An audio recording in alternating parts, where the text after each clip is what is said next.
iyi radiyo mwumva ni radiyo y'ijwi ry'Amerika ivugira i Washington DC mu kirundi n'ikinyarwanda. Nongeye kubaha ikaze muri kumwe na Venuste Nshimiyimana. Mu Rwanda mutwumvira kuri FM 104.3, naho mu Burundi turi ku mirongo migufi ya twese kuri metero 19-22. Dore ingingo nkuru twabateguriye. Mu Rwanda uyu munsi harizihizwa umunsi wiswe wo kwibohora. Perezida Paul Kagame yagiranye ikiganiro n'abanyamakuru. Impunzi z'abanyekongo ziri mu nkambi ya Mugombwa mu ntara y'Amajyepfo y'u Rwanda zemerewe gukora imirimo y'ubucuruzi. Muri uko gutera imbere kwanjye naguze inzu hanze y'inkambi mu Bishya. Inzu naguze miliyoni 12, niyo ntanga y'ingwate bakanguza badafite amakenga yuko nabambura. Madame Olive Kanyange, umwe mu mpunzi ziteje imbere. Mu Burundi ubuyobozi bw'urwego rw'ubukerarugendo burifuza ko hashyirwaho itegeko rirugenga. Ubu ndiko ndababwira igisata nta tegeko rishinga gise, ari naco gituma musanga hakurikira izindi ntambamyi zivuye kuri iryo tegeko ritaraboneka. George Nimenya, umuyobozi w'ubukerarugendo muri Minisiteri y'Ubucuruzi.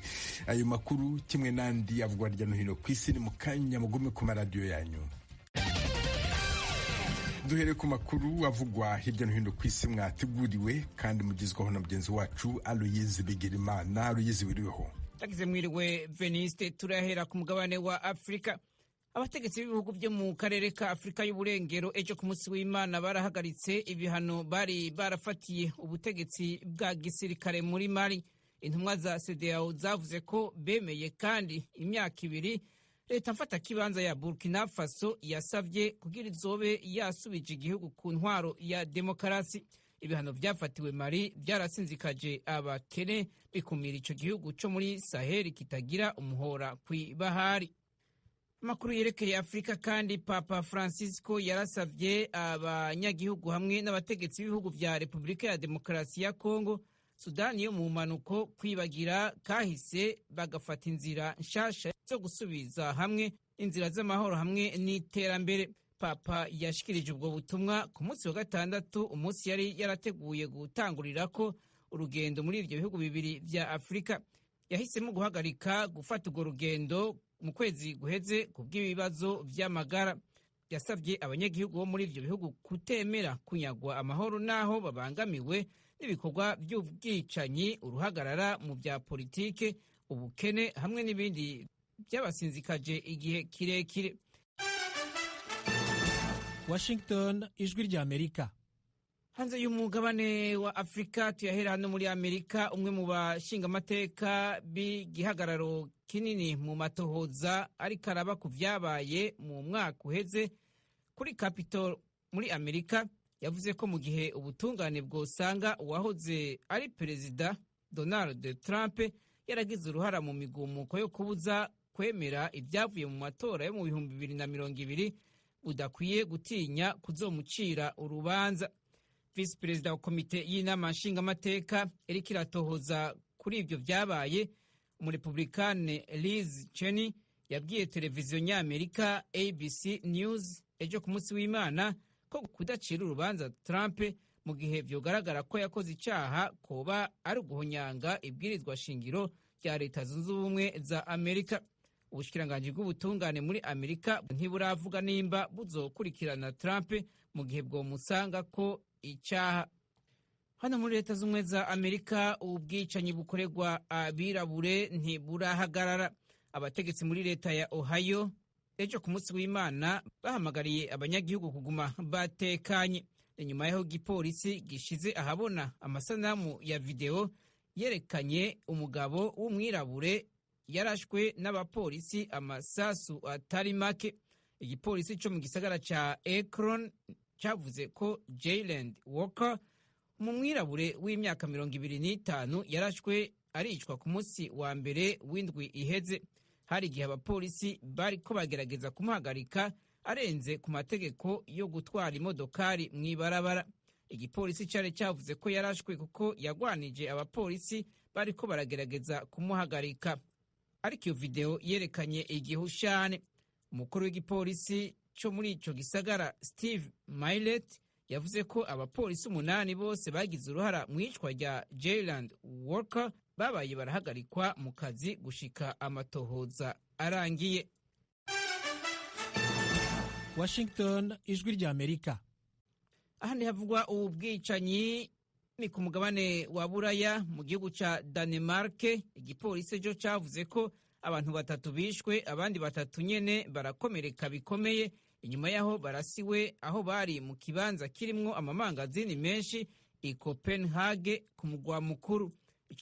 Ico gipolisi cavuze ko uwakoze ico gitero cejo ku munsi w'Imana ari umugabo w'umunyadanimarke nyene w'imyaka 22 kandi yaciye afatwa ahejeje kurasa abo bantu. Ayandi makuru avugwa mu makungu ni ingaruka Uburusiya bubandanya kugira ku bw'ibitero bwagize muri Ukraine.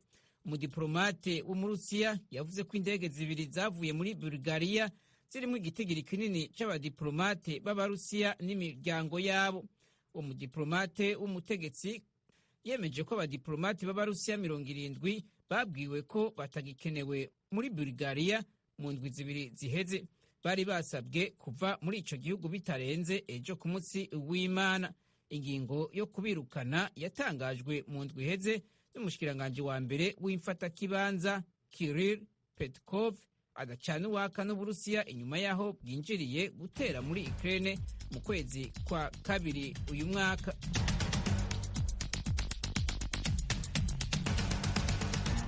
Urakoze Aloyize Bigirimana. Mukomeje kumva radio y'ijwi ry'Amerika yumvikanira kuri FM 104.3 mu Rwanda. Mu Burundi ni ku mirongo migufi ya twese kuri metero 19 na 22. Mushobora kandi kumva ibiganiro byacu muciye ku rubuga rwa internet kuri ihorishaka.com no ku mbuga za YouTube, Instagram na Facebook. Adresse yacu ni VOA radio yacu. Iwanyu mu ntara. Tuyagire mwisanzuye kwijwi rya Amerika. Ni kuva kuwa mbere gushika kuwa 5 kuva 7 gushika 7 n'igice z'umutaga. Iwanyu mu ntara, iwanyu mu ntara, iwanyu mu ntara.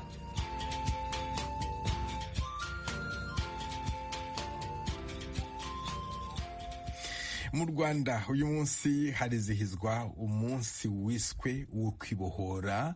Kuri itariki mwaka w'1994 nibwo ingabo za FPR inkotanyi zinjiye mu mujyi wa Kigali. Nta birori biteganijwe ku murwa mukuru, ariko mu midugudu mu ntara zose z'u Rwanda habereye ibiganiro mbwirwaruhame byo kuzirikana uwo munsi. I Kigali ku murongo wa telefone ndi kumwe n'umunyamakuru w'ijwi ry'Amerika Assumpta Kaboyi. Wiriweho? Wiriwe neza Venuste. None uwo munsi wo kwibohora wizihijwe gute uyu munsi mu Rwanda? Urakoze. Uyu munsi wizihirijwe hafi mu midugudu yose yo mu Rwanda. Aho ndi muri Kigali mu kanya rwose twavuganaga abaturage barimo kwikusanya bagiye guhurira ahantu hamwe kugira ngo baze gusangira, bahabwe n'ibiganiro, kuko abantu bazi amateka yo kwibohora, bazi ukuntu byatangiye, bagatanga ibiganiro rero bagaha abaturage. Ubu rero nibyo birimo gukorwa cyane cyane mu mujyi wa Kigali ho nicyo cyakozwe mu baturage hose bagiye bahura bagasangira bagahabwa n'ibyo biganiro. Hirya mu ntara ho ntabwo nzi ukuntu byateguwe, ariko muri Kigali ho nuko bimeze. Ariko se ikivugwa cyane, ingingo igirwaho impaka amagingo aya, inyigisho zitangwa zirashingira kuki cyane cyane ku munsi nk'uyu? Muri rusange n'indi minsi yatambutse usanga abatanga ibiganiro batangira berekana urugendo rwo kwibohora, cyane cyane barutangirira kuva muri 90, intambara itangira mu Rwanda, urugamba rwa FPR inkotanyi rutangira, bagatangira icyo gihe cyose, igihe cya jenoside, guhagarika jenoside, no kugeza iyi tariki ya 4 z'ukwezi kwa 7 nibwo urugamba rwarangiye rwo kubohora igihugu, aho ingabo zari za FPR inkotanyi zatsindaga. Hanyuma uyu munsi ku itariki ya 4 ababyibuka muri Kigali nibwo yafashwe. Ubwo rero abatanga ibiganiro henshi naho niyo nzira yose bagenda bibukiranyaho, bavuga ukuntu byari bimeze, ukuntu igihugu cyari gihagaze muri iyo myaka 28 ishize, ubu ni 28, ni izo nzira zose bagenda bavugaho n'icyo kiganiro gitangwa. kuva ku wa gatanu w'icyumweru gishize ku munsi w'ubwigenge bw'u Rwanda kugeza uyu munsi mu Rwanda hari iminsi y'ikiruhuko. Umunsi w'ubwigenge wibutswe ute mu Rwanda? Umunsi w'ubwigenge navuga ngo nta birori byabaye kuko ubuyobozi buvuga ko bihura n'itariki. Umunsi w'ubwigenge habaye icyo kiruhuko gusa, abantu bose ntibajya ku kazi nk'uko wari ubigarutseho. Kuva ku wa gatanu kugeza uyu munsi nta kazi kabongera gukorwa, abantu baracyari muri ibyo biruhuko n'ibyo birori bigiye kwizihizwa uyu munsi. Nta cyabaye rero kidasanzwe, gusa habaye icyo kiruhuko. Uyu munsi rero akenshi niho usanga babikomatanya, bakagaruka muri iyi myaka 28 yo kwibohora, bakagaruka no byo ubwigenge uko bwagenze. Hari ibiganiro se nk'uko wari ubivuze bigibwaho impaka, bivugwa, byigisha amateka y'ubwigenge, ukuntu u Rwanda rwavuye ku gihe cya gikolonize rukagera ku bwigenge? Usanga imbaraga nyinshi zijya muri iki gihe cyo imyaka 28 cyangwa se imyaka ibishize u Rwanda ruvuye muri jenoside yakorewe Abatutsi. Ntabwo usanga icyo kiganiro cy'ubwigenge gitindwaho cyane, ariko usanga uyu munsi imbaraga nyinshi cyane zagiye kuri iyi myaka 28. Ndavuga 28 kuko niyo ishize ubu, ariko n'ubushize byari 27 n'ubutabiza 29. Nizo mbaraga nyinshi zishyirwaho cyane cyane umunsi wo kwibohora. Kuri uyu munsi wo kwibohora nk'uko bivuga, umuntu utegerezwa cyane ko agira icyo abwira Abanyarwanda ni Perezida wa Repubulika. Uyu munsi hari icyo yabwiye Abanyarwanda bamutegerejeho iki kuri uyu munsi?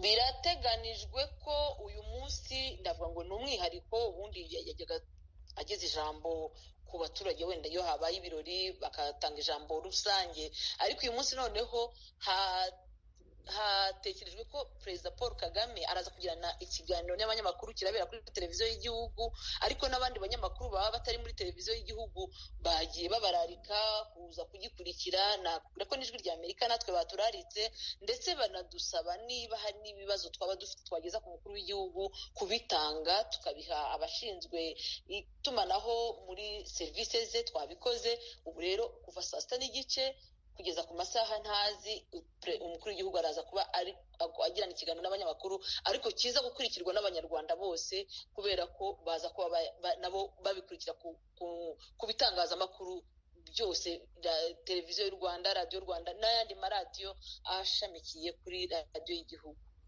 Asumta Kaboyi, niba bagusabye kubaza ikibazo umukuru w'igihugu, ni ikihe kibazo wamubajije? Mu kibazo natanze namubajije ikibazo cyo muri Congo. Muzi ko Congo hamaze iminsi havugwa cyane gushyira mu majwi u Rwanda, intambara ibera muri Congo hagati ya M23 n'ingabo za Congo.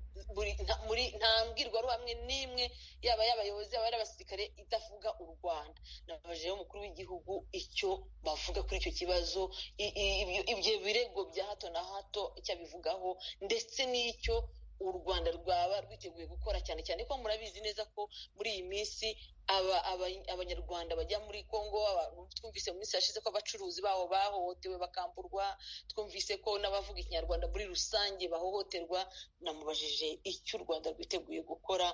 Ubwo ningira amahirwe ko icyo kibazo cyanjye kiza gusomwa, ndasa kubona igisubizo nukibona turaza kukigeza kubumva ijwi rya Amerika mu makuru yacu ataha. Asumta Kaboyi, ndagushimiye cyane kandi nkwifurije umunsi mwiza.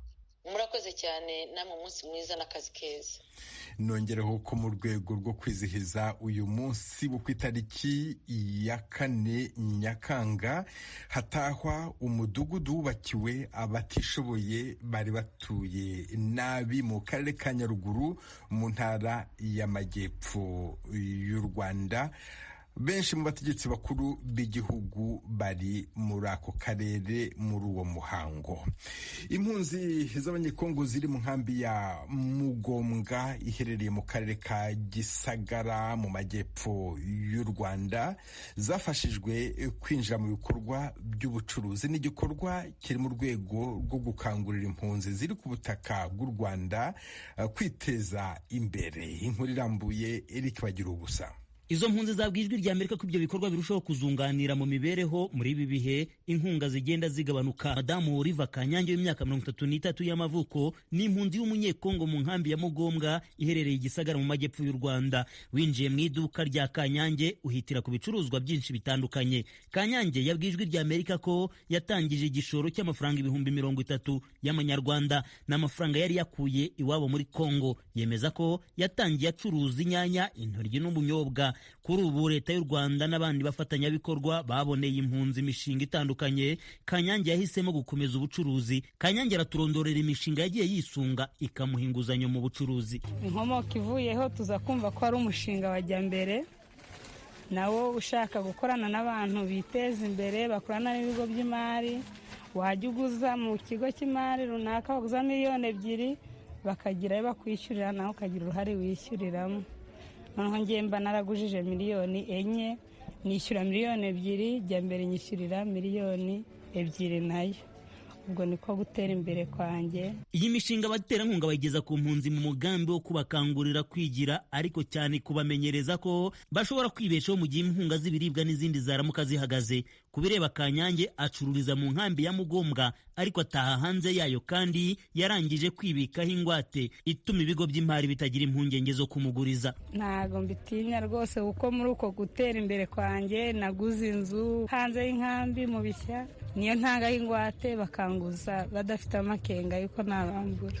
Wowe wanavuye mu nkambi uretse kuba uhakorera, wabonye gutura mu nkambi bitakubereye ujya hanze y'inkambi? Yego, njya hanze y'inkambi, mfite inzu naguze 1,12,000. Mparanira kwiteza imbere kugira ngo mbeho nanjye neza. Kanyange yabwiye Ijwi ry'Amerika ko abarizwa mu cyiciro cya kabiri kigenerwa amafaranga 3,500 ku kwezi yo kugura ibiribwa kubera akirera abana bato. Mu iduka rye Kanyange akoresha abakozi 4. Mugenzi wa Kanyange ku ruhande ni Bahati Hakizimana w'imyaka 29. Impunzi nawe Hakizimana yisanze asohotse ku rutonde rw'abatemerewe kubona ibiribwa bitangwa n'ishami ry'umuryango w'abibumbye ryita ku biribwa PAM. Ubu bucuruzi avuga ko hari kinini bubamariye. Byadufashije kwiteza imbere cyane, bitewe n'uko bidufasha mu kwigira, bigatuma nanjye hari aho mbasha kwivana no kwigeza. Kumva ko igihe natewe inkunga y'amafaranga nk'iyo igice cya 1,000,000 cyangwa se wenda yisumbuyeho, bituma n'indi mishinga ngamije nayo nyigeraho ndetse n'ibyo nkora bikaguka. Hakizimana afatiye ku buryo abona ibintu, afite intumbero kuri ejo hazaza, nubwo gutekereza ku gihugu cya Repubulika ya Demokarasi ya Congo cyamubyaye bitabura, igihugu gihoramo imyivumbagatanyo ishingiye ku mutekano muke. Numva nanjye nakwiteza imbere nkagera ku rwego rwo kuba nanjye nakora, nkajya hanze y'inkambi nkakorera iyo ngiyo, mbese nayo nkagira ibikorwa bifatika iyo ngiyo, ku buryo ki nanjye ntahora buri gihe nteze ibiganza. Nubwo wenda biri kure bigoye, wagira ngo habe umutekano dutahe byaba byiza kurushaho, kuko hari nararibonye twakwiye mu Rwanda, twahawe n'abanyarwanda no kubana nabo mu buzima busanzwe, tugeze iwacu ku buryo kishobora kugira akamaro mu kubaka igihugu. Ku rundi ruhande abari mu mishinga ibateza imbere bo biboneka ko bakiri yanga. Bwana Jafet Ranzi ari mu banyotewe no kubona umushinga wabateza imbere. Icyifuzo ni uko twese yatugeraho, natwe tukaba twayibamo bakareba abantu bose. Urumva umuntu uri mu mushinga runaka hari icyo yinjiza twebwe tutabona twinjiza. Urabona nk'abari mu bworozi bw'inkoko babona ayo magi cyangwa bakagurisha bakabona amafaranga, bakajya mu mashyirahamwe bakagira urundi rwego bageraho. Leta y'u Rwanda itangaza ko imishinga itabonekera rimwe, ariko gahoro gahoro imishinga ishobora kuzagwira ku mpunzi zose. Bwana Keve Karayenzi akuriye inkambi y'impunzi ya Mugombwa. Turashaka kugira ngo imishinga myinshi igende ijyana na livelihood, kugira ngo n'icyo gihe cya graduation kiba cyangwa se igihe cyo kuba izo mfashanyo zahagarara bari bafite icyabafasha n'uburyo bakomeza n'ubuzima. Birumvikana ntabwo wahita ubona umushinga ukavaringa 11,000 byose biri mu nkambi kugira ngo buri muntu wese abone ko abona ubuzima, ariko ibikorwa byose tugerageza gukora ibishoboka byose kugira ngo nibura abashoboka tubagereho. Leta y'u Rwanda ikomeza guhamagarira impunzi ko zitagombye gupfusha ubusa amahirwe zabona uko yabangana kose. Nuko ibyo babonye cyangwa se duke babonye badukoresha neza, kuko ntawuzi icyo iminsi ihatse. Nuko bagikoresha neza, ikindi amahirwe yose babonye akageza kuyabyaza umusaruro, ikindi bakagerageza kwizigamira. Imibare itangwa na leta y'u Rwanda ifatanije n'ishami ry'umuryango w'abibumbye ryita ku mpunzi HCR iragaragaza ko inkambi y'impunzi ya Mugombwa icumbikiye abanyekongo basagaho gati 11,000 ihamaze imyaka 8. Kugeza ubu abari mu bikorwa by'ubucuruzi barabarirwa muri 20, ni mu gihe abari mu bikorwa by'ubuhinzi n'ubworozi bo banabihuriramo n'abanyarwanda basagaho gati imiryango 300. Bari mu byiciro bitatu, abo mu cyiciro cya mbere bagenderwa amafaranga 7,600 ku muntu, abo mu cya kabiri 3,500, naho abo mu cya gatatu nta mafaranga yo kubatunga bagenerwa buri kwezi. Bagira ijwi rya Amerika ku Gisagara mu majyepfo y'u Rwanda.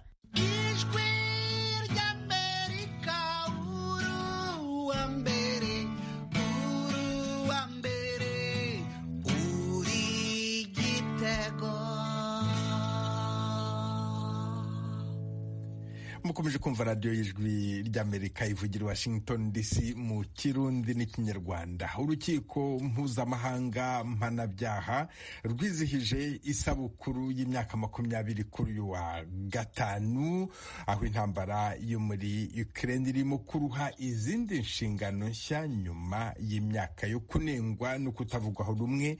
Temistokle Mutijima. Kuva rushyizweho n'amasezerano ya Roma yatangiye kubahirizwa ku itariki ya mbere y'ukwezi kwa karindwi mu 2002, uru rukiko rukumbi rushinzwe guhana ibyaha by'intambara rwagaragaje umusaruro muke w'abantu 5 gusa bahamijwe ibyaha.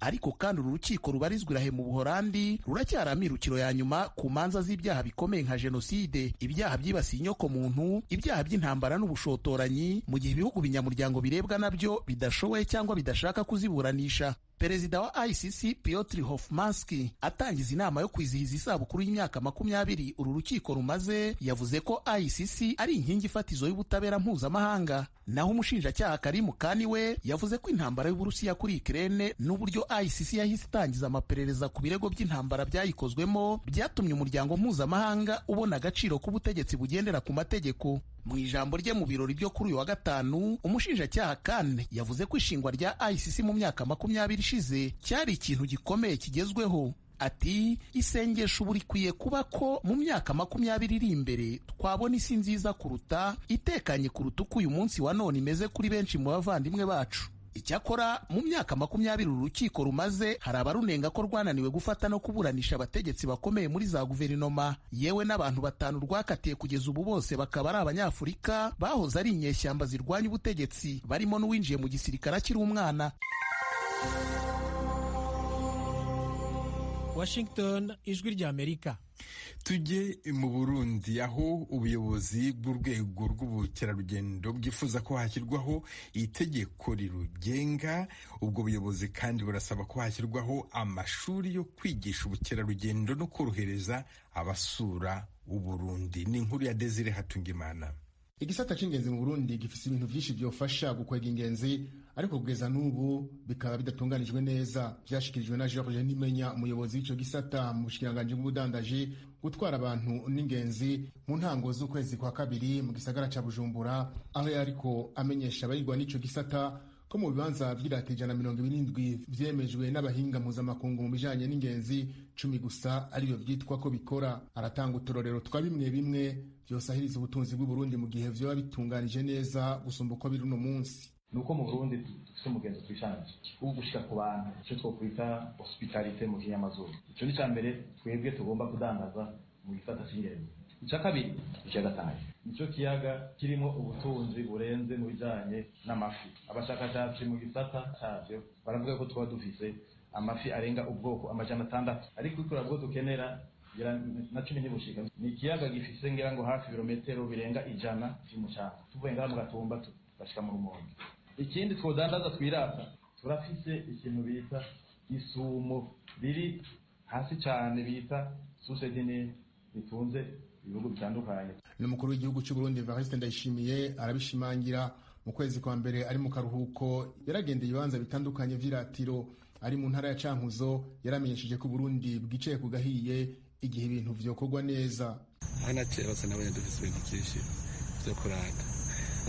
Turisme irashobora kuba ihinguriro rikomeye cyane mu Burundi, kuko nta ntara n'imwe idafise ikibazo cy'iradiyo, ndetse n'amakomine yose usanga afise akantu special. Ha mu Cankuzo, Muyaga, hajya ijya ni patrimoine nkajya ryasengera y'umuyaga mu bagaca bavuga histoire yayo yose. Mu nteguro y'amafaranga leta izokoresha mu mwaka wa 2020 ushira mu mwaka wa 2021 igisata c'ingenzi kigenewe miliyoni 197 kugira gitezwe imbere. Umuyobozi arashima ko kigoro ka leta ariko akabona ko akiri make agereranije n'ibintu bikeneye kugira icyo gisata cisununure. Asaba leta gukemura ibibazo bituma Burundi budindira agereranije no ko ibintu vyifashe mu bihugu bihana imbibe n'Uburundi. Turafise ingorane bisha kutaronka itegeko rijanye n'igisata cyo twokwita mu kinyamazo cadre legal ya secteur du tourisme. Ubu ndiko ndababwira igisata nta tegeko rikigenga ifise, ari naco gituma musanga hari hakurikira izindi ntambamyi zivuye kuri iryo tegeko ritaraboneka. Itegeko rimaze kubura, hari nico twita intambamyi z'ibisata canke by'igihugu canke ubushikiranganji byinjira namwe mu bijanye no gutunganya neza icyo gisata. Hanyuma iyindi ngorane ugiye kora mu Burundi, nta bigo canke amashuri asohora neza na neza cyo twita abahekeje ingenzi legide. Naho Dasi Ndabahawe, umunyamabanga mukuru w'ishirahamwe ryigenga rikora mu gisata c'ingenzi Gisabo Tools, abona ko leta igifise vyinshi vyo gukora kugira ico gisata c'ingenzi gitera imbere. Arerekana ivyo leta yategerezwa kwihutira kugira abagana Burundi biyongere. Navuga ni nk'inyubako navuga nk'amabarabara, hanyuma bagahimiriza ababubaka inyubako zijanye n'uburaro kugira ngo bubake ibintu biri ku rwego canke inyubako ziri ku rwego mpuzamakungu. Ariko kandi leta igashiraho igisata c'inyigisho zijanye n'igisata c'ingenzi, ariko kandi leta ikabandanya yorohereza abanyamahanga ko turi mu muryango wa Afurika y'ubuseruko, ahicitwa visa unique, basanga visa bakoresha muri tourisme basanga ni imwe, hamwe ni naho Burundi bwoteri nabwo bukashika, vyoba vyiza cane. Umukuru w'igihugu Evariste Ndayishimiye ayo makengara yatahura, amenyesha ko ubushikiranganji bugiye bwikwegera ko ataco vyofasha ico gisata. Asaba ubushikiranganji bwose bufise ibintu vyotuma ingenzi zihurumbira Burundi gusenyera ku mugozi umwe kugira umwimbu wiyongere. Ivyo vyose navuga ndababwira ko mwakwibaza bijya bikoko bimenyera abantu. Ibisazo vyo nivyo abo muri tourisme uko nibo bakeneye ko abantu babibone. OBP yoyo ni protection de l'environnement. Iyo hariho rero ino organisation iri kwira proteger l'environnement yitirako profit, abo baba babona ko ibintu byabo bimeze neza, l'environnement bimeze neza, nta kindi. Mugabo tugeze kuvuga umuturiste ugacubwira OBP kujera abaturiste, ukaza kubwira ngo chama piste, wewe ko bwa ngingo yo kubwira ati ahubwo ntimuce n'akantu nakabo cyako vyigumira ivyaro. Abaraba ivya environnement ashobora kwerekana akabarabara ingene ukajana kugira ngo ntuhungabanye, kandi muri ecotourisme barabikunda navyo nyene. Ibiharuro bitangwa ni banki y'isi vyerekana ko mu mwaka wa 2019 ingenzi zagendeye Burundi zanega hagati y'ibihumbi 300. Ibiharuro vyagabanutse cyane mu mwaka wa 2020 biturutse ku kiza ca COVID-19, ivyemezwa n'umuyobozi w'igisata c'ingenzi n'ahadatangira ibitigira inyezina. Uwo muyobozi ajeje igisata c'ingenzi yizera ariko ko kubona leta yarafashe ingingo ko abanyamahanga bose baza mu Burundi baronkera uruhusha rwo kwinjira mu gihugu visa ku kibuga c'indege ca Bujumbura no ku mipaka itandukanye bizofasha ingenzi kuza ku bwinshi kugendera Burundi. Aremeza ko visa yari intambamye ikomeye cyane ku bantu bifuza kwinjira mu Burundi. Atera kamo abarundi kugendera hari vyiza vy'u Burundi kugira nabo babimenye. Amenyesha ko ibiharuro bigaragaza ko abarundi bagendera ibibanza by'iratiro bakiri bake cyane. Desire Hatungimana, Kigali, Ijwi ry'Amerika. Aha niho dusoreje aya makuru hamwe na Mukubeli ya Baro wamfashije kuyabagezaho. Tubifurije umunsi mwiza, dukomeje kandi gahunda yo gusigasira umuco karande n'ururimi gakondo. Dore umugani w'uyu munsi: agasozi kagufi kagushyikiriza akarekare. Nabisobanura ngira nti inkunga y'abandi ibikenewe mu rugendo rwo gutera imbere. Mugire umunsi mwiza, mwari kumwe na Venuste Nshimiyimana.